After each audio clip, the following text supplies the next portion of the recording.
Hello, Pavel. It's really good to see you at Mallorca Blockchain Days. Is it your first time? How do you like it?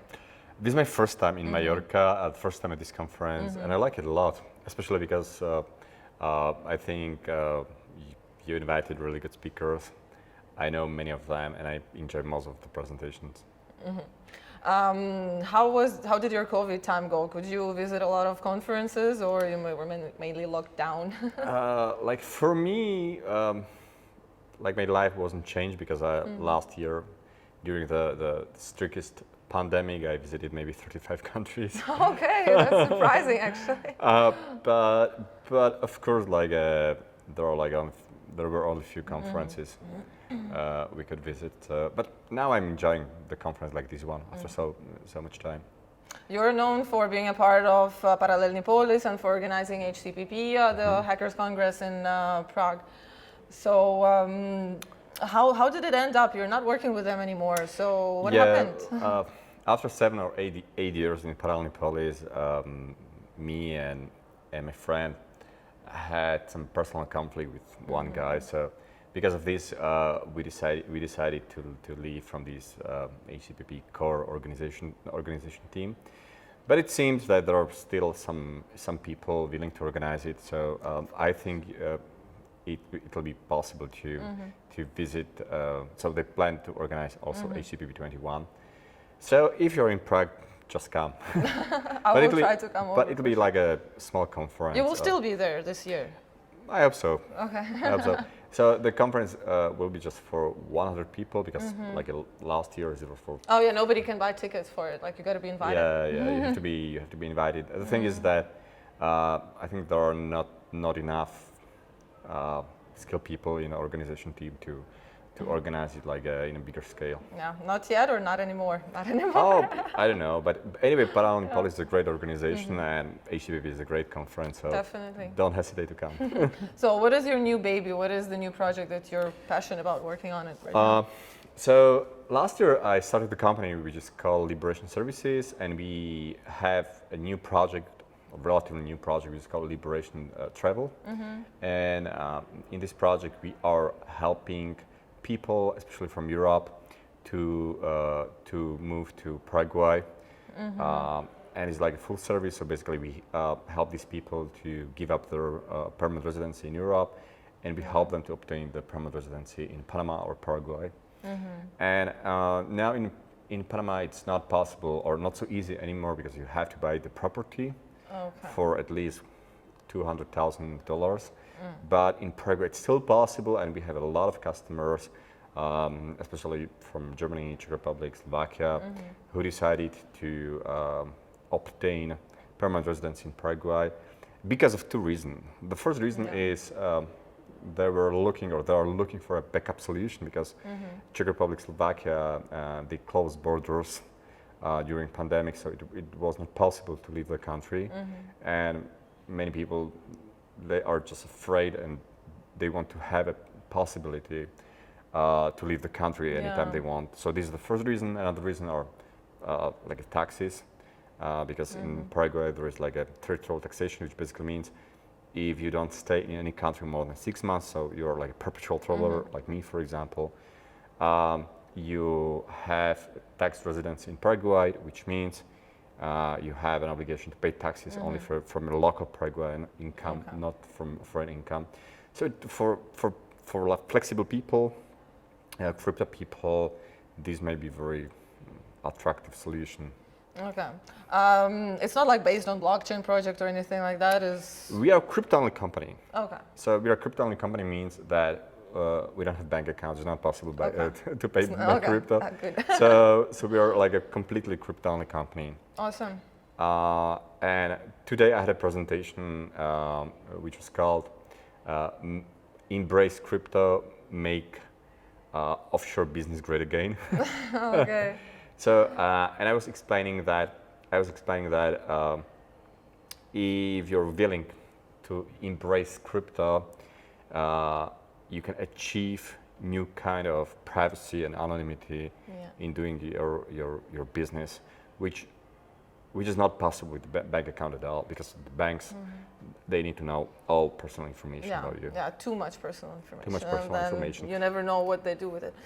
Yeah. So it's definitely possible, and I think crypto basically opens completely new possibilities for doing international business. Absolutely. So what is your next step in this business? Or are you even planning to add more countries, like not just Paraguay, but some other Latin American countries? Well, the problem is there are no more other suitable countries. Really? Yeah. So Prague is probably just, okay, there is Dubai, but I decided not to support Dubai because of like a moral, some ethical reasons. Way too. There is Georgia, but in Georgia it's more complicated because you need to have some economic activity. So there is nothing, no country to choose in these days. So there's no competition. But I would like to extend the company and start to offer something what is called like a birth tourism. Birth tourism. Yeah. What does it mean? What is that? Yeah. It means that now, for example, in Europe, when you have a child, we have a system which is called citizenship by soil. By blood. Yeah. Which means that your child will inherit your citizenship of his or her parents.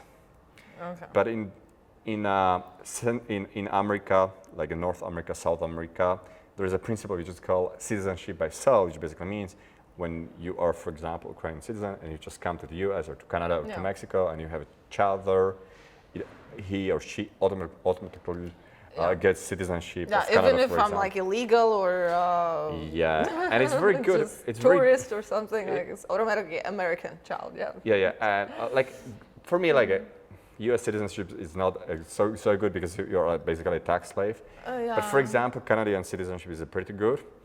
And the thing is that if you're like an entrepreneur and you want to buy citizenship of Canada by investment, I think the market value of this citizenship is about $350,000. Okay. So it's quite expensive. Yeah, and Spain is 500,000 euros. Yeah, like it's half million. It's like in Spain, it's golden visa in Spain is half million euros.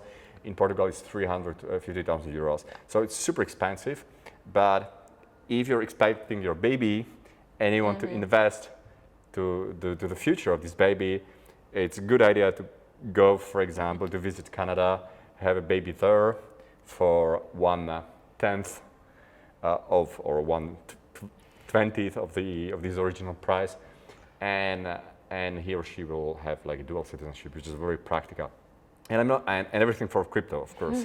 So I'm not aware that there are some companies offering this like birth tourism. So maybe this may be the next extension or next step in a liberation travel. So basically, if I can describe some like a ideological goal of my company, Liberation Travel, the thing is that, as I already told you, I think that all relationships should be mutually voluntary. Definitely. Like, look.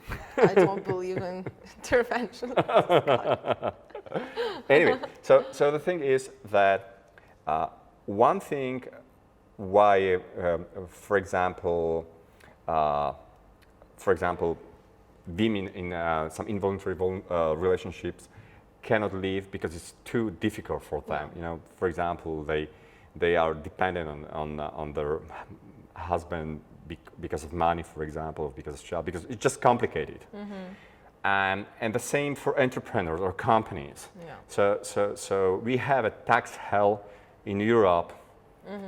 Just our main regulation, because for the most company owners, it's just too difficult to leave. Because they have families, you know, they have connection, they invested a lot of money, so it's just very complicated to leave. And so basically, governments can afford to enforce all these high taxation and regulation, just because they know these people cannot leave easily. You know, and also this like husband who is tyrant, for example, he can also afford tyranny towards his wife just because he knows she cannot leave easily. Oh, damn. So we are just talking about something what is called exit cost. How much yeah. you need to pay if you want to leave from your involuntary relationship, from your husband or from your government, you know what I mean. That's interesting, very useful, yeah. And the goal of our company is just to decrease exit cost for our customer to be able to opt out of the system. And increase people's happiness. And increase people's happiness. Yeah, well, definitely when I get pregnant and we'll be thinking where to actually board my baby, I will need your advice, whether it's America or Canada. Mexico, Canada, Brazil, many options. Yeah. Okay, and whenever I will decide to change my Spanish residence to something else, I'm also going to come to you. Thank you very much.